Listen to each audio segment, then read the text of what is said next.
매주 화요일에 찾아뵙는 화요일 변호사 김변호사 안 변호사입니다.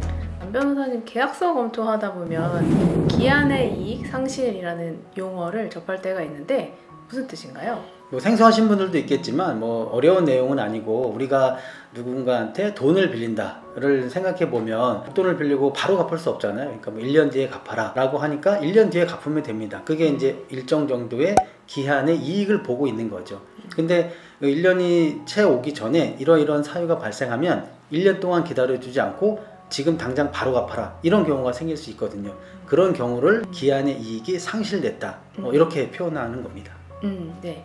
돈을 갚아야 되는 채무자 입장에서는 이런 기한의 이익 상실과 같은 경우가 발생하면 매우 당황할 수밖에 없는데, 저희가 오늘은 기한의 이익은 어떤 경우에 상실되는지, 또 기한의 이익이 상실된 경우에 당사자는 어떻게 해야 되는지, 또 이런 것을 규제하는 법이 있는지, 이렇게 기한의 이익 상실과 관련해서 이야기해보고자 합니다. 그러면 어떤 경우에 기한의 이익이 상실되는지 예를 들어서 설명해 주실 수 있을까요? 기한의 이익 상실을 규정하고 있는 법이 있는데, 우리 민법에서는 두 가지 정도를 기한의 이익 상실 사유로 정해놓고 있습니다. 하나는 채무자가 제공한 담보 등을 채무자가 감소시키거나 훼손하는 경우가 있고, 채무자가 돈을 빌리면서 담보를 제공하기로 했는데 그 약속을 지키지 않는 경우, 이 두 가지를 기한의 이익이 상실되는 사유로 정해놓고 있는데, 이건 법에 그렇게 정해져 있다는 거지, 그거 외에 당사자 간에 약정으로 얼마든지 사유를 정할 수 있습니다. 예를 들면 돈을 빌리고 다달이 이자를 납입하기로 했는데 2달 이상 또는 3달 이상 이자를 납부하지 않는 경우에는 전부를 한꺼번에 갚는다, 이렇게 약정할 수도 있고, 아니면 채무자의 신용 상태를 믿고 돈을 빌려줬는데 변제하는 도중에 신용 상태가 급격히 나빠졌다든지, 이런 경우에는 더 이상 기다릴 수 없으니 즉시 채무 전부를 변제하라, 이렇게 약정하는 경우들이 많이 있습니다. 그렇다면 당사자들 간에 기한의 이익이 상실된다는 약정이나 이런 특약을 왜 정하는 것일까요? 방금 제가 말씀드린 것처럼 기한의 이익 상실 사유로 정해놓는 사유들을 가만히 들여다보면 채무자가 약속을 지키지 않았거나 또는 채무자의 재산 상태가 현저하게 나빠진 경우들이에요. 그런 경우에는 채권자가 원래 정했던 대로 1년 또는 2년 뒤에 가만히 기다렸다가 채무를 다 받기는 사실상 어려운 상황인 거죠. 그러니까 그때까지 기다렸다가 내 채권을 회수하지 못할 그 위험을 고스란히 감수할 게 아니라 지금 즉시 다 갚아라, 그래야 자기의 채권을 온전히 회수할 수 있는 가능성이 높아지니까, 그래서 그런 약정을 많이 두고 있죠. 듣고 보니까 합리적인 이유가 있기는 하네요. 그렇다면 이렇게 기한의 이익이 상실된 경우라면 채무자는 무조건 즉시 모든 채무를 변제해야만 할까요?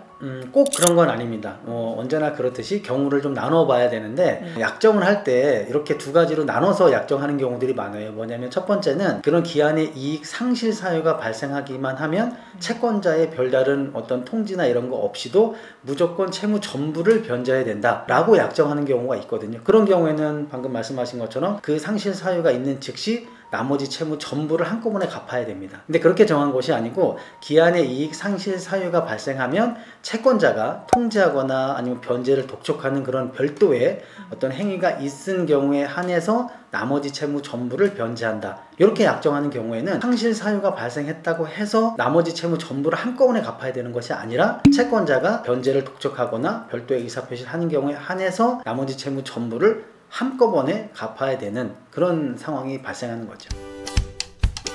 그러면 기한의 이익이 상실되는 사유, 예를 들어서 채무자가 3회 이상 이자를 연체한 경우에, 그럼에도 불구하고 채권자가 즉시 변제 요청을 하지 않은 사이에 채무자가 그 연체했던 이자를 모두 납부했다면 상실되었던 기한의 이익이 다시 살아나는 것일까요? 방금 말씀하신 게 이제 기한의 이익 상실의 부활의 문제인데, 일률적으로 말씀드릴 수는 없고 경우에 따라 마찬가지로 좀 달라질 수 있습니다. 예를 들면 채권자가 기한의 이익이 상실됐으니까 채무 전부를 변제하라 라고 하는 의사표시를 하기 전에 채무자가 얼른 그 전에 이자나 분할금을 다 갚은 거죠. 그런 경우에 상실된 기한의 이익이 부활하냐의 문제인데, 채권자가 별도로 승낙하거나 그래 지나간 건 괜찮고 앞으로 다시 정상적으로 기한의 이익을 보장한다 라고 승낙을 하거나, 아니면 분할 상환금이라든지 이자 또는 손해배상금 이런 것을 다 지급하면서 정상적인 거래 관계로 복귀했을 때, 또는 복귀했다고 볼만한 사정이 있는 경우에 한해서 채무자에게 상실된 기한의 이익이 다시 부활한다, 즉 다시 1년 또는 2년이라는 그 장기간에 걸친 기한의 이익을 보장받는다, 이렇게 보시면 될 것 같습니다.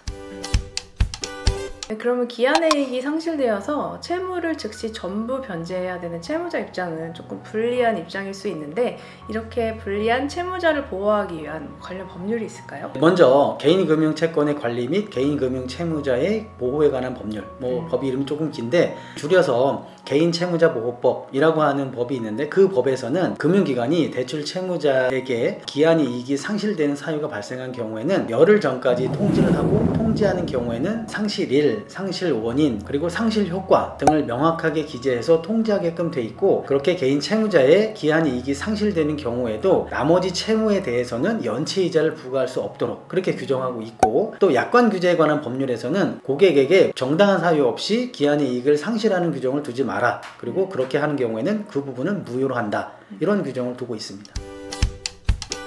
오늘은 개인 또는 금융기관으로부터 돈을 빌리는 경우에 차용증이나 대출 약정서 등에 흔히 기재되어 있는 기한이익 상실의 특약과 관련해서 이야기를 해봤습니다. 기한이익 상실 특약은 당사자 간에 자유롭게 설정할 수 있긴 하지만 채무자 보호를 위해서 지나치게 포괄적으로 규정되어 있거나 일방적으로 채무자에게 불리한 경우에는 무효가 될 수가 있고 또 연체이자 부과 등은 제한적으로만 인정될 수 있다는 점은 기억해 두셨으면 좋겠습니다.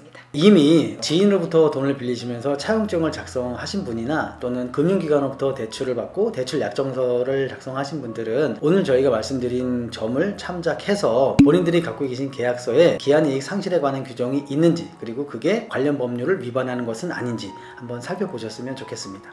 오늘 영상도 도움이 되셨다면 구독과 좋아요 그리고 알림 설정도 부탁드리겠습니다.